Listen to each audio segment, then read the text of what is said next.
Joining us on POTUS is Dr. William Rosenberg, professor of political science at Drexel University, among other things, author of News Verdicts, The Debates and Presidential Campaigns. He is tweeting at Dr. B. Rosenberg.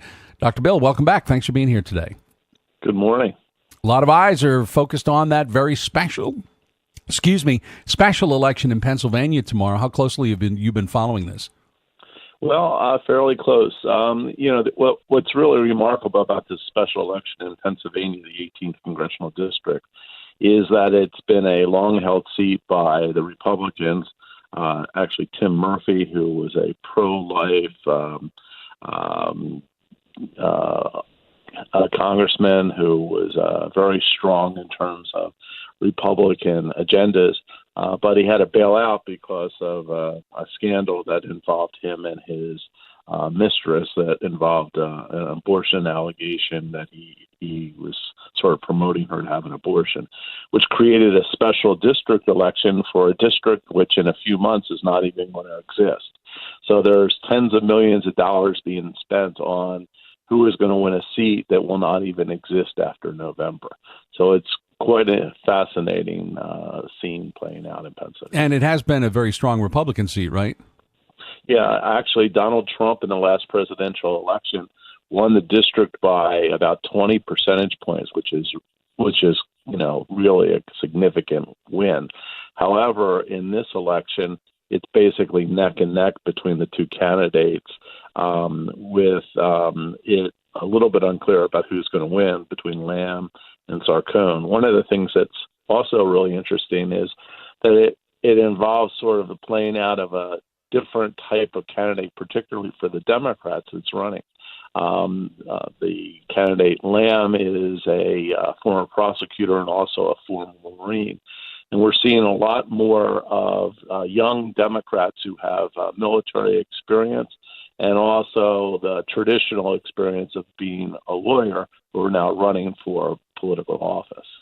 He's also, I guess, Connor Lamb, very strong Second Amendment. That makes him consistent, I guess, with what Rick Saccone is doing. Why is it that this is so closely contested? If Donald Trump won by 20 points, if the previous congressman was so strong for so long, why is it now that it is close so much? Is it about the candidates? Is it about the issues? What is it, Bill?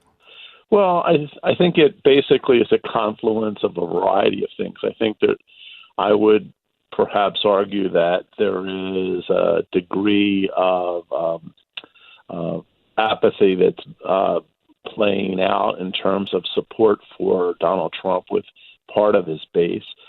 This district, while out near Pittsburgh, no longer has any active steel plants in operation. It sort of often gets cast as being a Pittsburgh steel area, but the reality is it includes many people from the suburban areas just outside of Pittsburgh.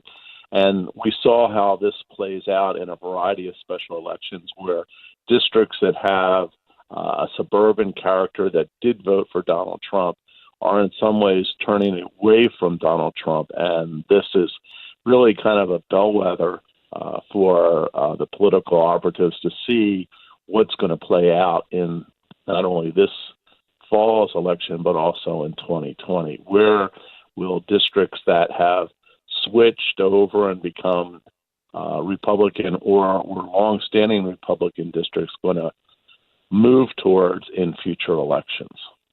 Bill Rosenberg with us from Drexel University. The White House yesterday, Bill, announced a plan to reduce gun violence in schools. It includes money on training school staffers to carry concealed weapons, but it does not include the president's earlier call to raise the age limit for buying guns. What do you make of this proposal and the seeming shift in positions from the president?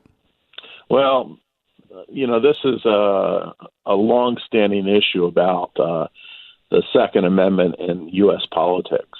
We have to recognize that it was in the early 2000s where this notion became ingrained about the Second Amendment being a vehicle for individuals to possess their own guns and not have it tied so much to the issues about militias and so forth.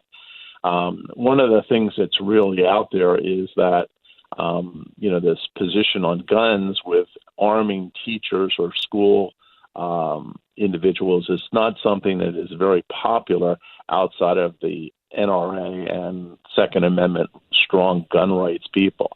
The teachers' unions are adamantly opposed to it. I think most parents seem to be opposed to it. But it is a vehicle when there is a movement afoot to try and reduce the number of guns that are out there, or at least the rate at which guns continue to grow out there, that the NRA may end up having a victory here by arming more school teachers and more school personnel. There's actually going to be more guns out there, particularly in what we would call like schools, other types of soft spaces, which is going to present particular challenges. The other thing that's interesting is that we're talking about schools, but most of the gun violence doesn't actually happen in schools. It often happens around malls as well. Well, we're not talking about arming, I don't think, clerks in local malls to be carrying guns to prevent it, the violence, but we are talking about arming school teachers. With regard to the 21-year-old issue, what's curious about that is that the age to purchase a handgun in Florida, for example, was 21 years of age. The age to purchase a rifle or a long gun was 18. And part of the movement afoot was simply to bring those two in alignment so that it would be a 21-year-old purchase age.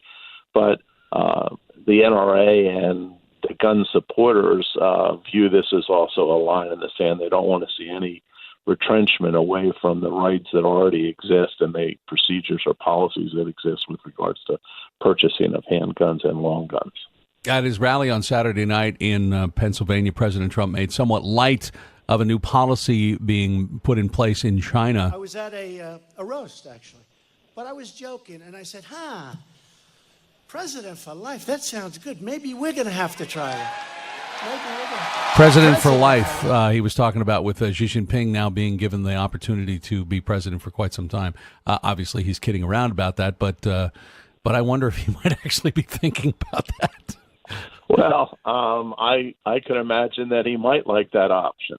The question is that the change in policy in China was not that a person becomes the leader and then never leaves. It's just that they're removing the term limits issue. One of the things I think gets lost in this debate, though, is that in many countries around the world where there are monarchies, these leaders are not elected by anyone and serve for life as well. So the question is, what is the preferred sort of model, particularly for a democratic society? This whole issue about term limits, particularly for presidents, came up when Franklin Delano Roosevelt won 4 presidential races, and people said, well, maybe that's too much. So we put into place the 2-term limit, and I think that there's this back and forth about whether or not we should allow this 2-term limit to be in place. I mean, if you think about it, if there wasn't a 2-term limit, would Bill Clinton have won another election? Would Barack Obama have won another election? You have to be careful, whether you're a liberal or conservative, what you wish for. Yeah. What do you think? Where do you think most Americans are on that, Bill? I think most Americans are probably on the position of having term limits. Actually, term limits on some levels is a good idea because it prevents anyone from becoming too entrenched and getting too much of the controls of power. However, when I see this happening in terms of the debate, particularly with Congress, I'm a little bit suspect because what happens is in members of Congress, while they may serve for long terms of office, like being repeatedly reelected, there is also a steep learning curve. They have to become experts in the particular areas in which they're going to legislate. And at the same time, they're dealing with interest groups who do not have term limits. The National Rifle Association, the AARP, every one of these organizations, whether you're a supporter of them or not, they don't go away. And what happens is they're there developing expertise, developing sort of the techniques to be able to continue to press their issues. And I think it puts legislators, particularly, at a disadvantage if they're only going to be there for a few terms while the people that they're interacting with, the lobbyists, are going to be there forever. The debate will likely go on for some time. We'll see where it winds up. Dr. William Rosenberg, thank you for being on POTUS today. Have a great day. You too. Dr. Bill Rosenberg, professor of political science at Drexel University. Join him if you would like on Twitter. You will find him there at Dr. B. Rosenberg, Rosenberg.